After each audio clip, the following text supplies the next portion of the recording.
Sir படிப்பு அப்படிங்கிறத விட பகுத்தறிவு ரொம்ப முக்கியம் சார். இப்போ வந்து ஒரு எம்எல்ஏக்கு தான் அந்த பகுத்தறிவு இருக்கணும்ன்றல, ஒரு ஓட்டு போற நமக்கும் அந்த பகுத்தறிவு இருக்கணும் சார். ஒவ்வொருத்தருக்கும் இருந்தாதான் நம்ம ஒருத்தரை செலக்ட் பண்ண முடியும் கரெக்டா. இப்போ அவருக்கும் என்ன பண்ணு தெரியலன்னா நமக்கும் அவர் பின்னாடியே போறோம்னா நமக்கு என்ன பண்ண தெரியாது. ஒரு தலைவனை விட நம்ம கொண்டு போற நம்மளும் கரெக்டா இருந்தாதான் ஒரு தலைவனை நம்ம உருவாக்க முடியும். தம்பி என்ன சொல்றாருன்னா, என்ன ஆளக்கூடியவருக்கு மட்டும் அந்த தகுதி அப்படிங்கிறது இல்ல, எனக்கும் அந்த ஃபர்ஸ்ட் தகுதி இருக்கணும். அப்படி இருந்தாதான் கரெக்டான தலைவரை சூஸ் பண்ண முடியும்னு சொல்லி இருக்காரு. நான் இப்பதான் ஃபர்ஸ்ட் டைம் ஓட் போட போறேன். நான் வந்து என்னுடைய தலைவர் எப்படி இருக்கணும் அப்படின்னு எதிர்பார்க்கறேன்னா, நல்லா படிச்சவராகவும் அரசியல் அனுபவம் பெற்றவரா இருக்கணும்னு நினைக்கிறேன். கண்டிப்பா இன்றைக்கு தலைவர் அப்படிங்கிறவர் வந்து படிப்பறிவு இருக்கணும். அவங்களாலதான் நம்மள நல்லா ஒரு நல்ல பாதைக்கு கொண்டு போக முடியும் இன்றைய காலகட்டத்துல நான் நினைக்கிறேன். அடுத்து எல்லாரும் நிறைய அரசியலுக்கு வரும்போது நிறைய இதை பண்றோம் அதை பண்றோம் நிறைய சொல்றாங்க. ஆனா அரசியலுக்கு வந்ததுக்கு அப்புறம் அதை செயல்படுத்துறாங்கன்னா கிடையாது. செயல்படுத்தினாலும் அது எல்லாருக்கும் கிடைக்கிறது இல்ல. சில விஷயங்கள் வந்து ஒரு ஃப்ரீயா ஒன்னு விஷயம் நாங்க லேப்டாப் கொடுக்கறோம், இப்ப இதெல்லாம் பண்ணாங்கனாலும் அது எல்லா மாணவர்களுக்கும் போய் கிடைக்கல. பாதி பேருக்கு கிடைச்சது, பாதி இடத்துல கிடைக்காமல இந்த மாதிரி இருக்கு. ஒரு விஷயம் வாக்குறுதிகள் கொடுக்கறாங்கன்னா அதை கண்டிப்பா நிறைவேற்றணும். அதுவும் இல்லாம படிச்சவங்களுக்கு அரசியல்ல இடம் கிடைக்கணும்னு நினைக்கிறேன். வாய்ப்புகள் நிறைய வரணும் கிடைக்கணும்னு நினைக்கிறோம். நாங்க அரசியல் பொது இடத்துல பேசக்கூடாதுன்னு சொல்லி இப்ப ஒரு பயமுறுத்திட்டு இருக்காங்க எல்லாரையும்.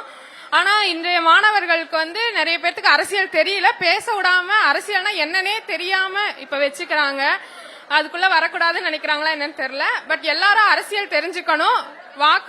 நாங்க வாக்குரிமை எல்லாருக்குமே இங்க இருக்கு.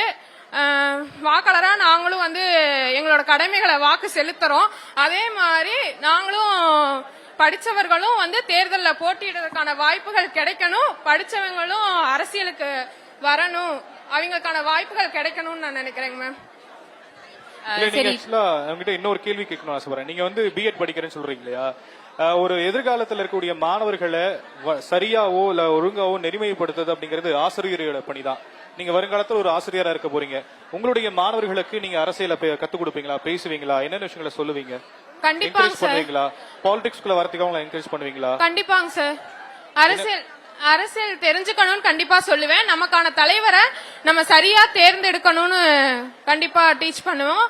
அதுவும் இல்லாம அரசியலை கண்டு பயப்படக்கூடாது முதல்ல. ஏன்னா அவங்க நமக்கு செய்ய போறாங்க. நம்ம வாக்குரிமை நமக்கு என்ன தேவையோ அதை அவங்க நமக்காக தலைவரா வந்து நமக்கு என்ன தேவைங்கிறத தெரிஞ்சுக்கிட்டு அதை நிறைவேற்ற போறாங்க. அந்த அவ்வளவு பெரிய ஒரு தலைவரை தேர்ந்தெடுக்கிற ஒரு வாக்குரிமை ஒரு வாக்காளரா ஒருத்தர் நமக்கு கிடைச்சிருக்கு. அப்படிங்கும் போது அதை நம்ம நல்லா யோசிச்சு சிந்திச்சு யாருக்கு போடணும், யார் செய்வாங்க, யார் அந்த இடத்துக்கு வரணுங்கிறத தெரிஞ்சுக்கணும். அப்படின்னா அரசியல் தெரிஞ்சா மட்டும்தான் நம்ம யாருக்கு வாக்கு போட ஓட்டு செலுத்த முடியும்ன்றது நமக்கு தெரியும். அதனால எல்லாருக்கும் அரசியல் தெரிஞ்சுக்கணும். அதாவது ஒரு டீச்சரா நான் வந்து என்னோட சப்ஜெக்ட மட்டும் சொல்லி கொடுக்காம மாணவர்களுக்கு அரசியலையும் சொல்லி கொடுப்பேன். மாணவர்கள் எல்லாரையும் தெரிஞ்சு ஓட் பண்ணணும் அப்படின்ற சொல்லியிருக்காங்க. அருமையான ஒரு டீச்சருக்கு ஒரு கைத்தட்டல் கொடுத்துருங்க.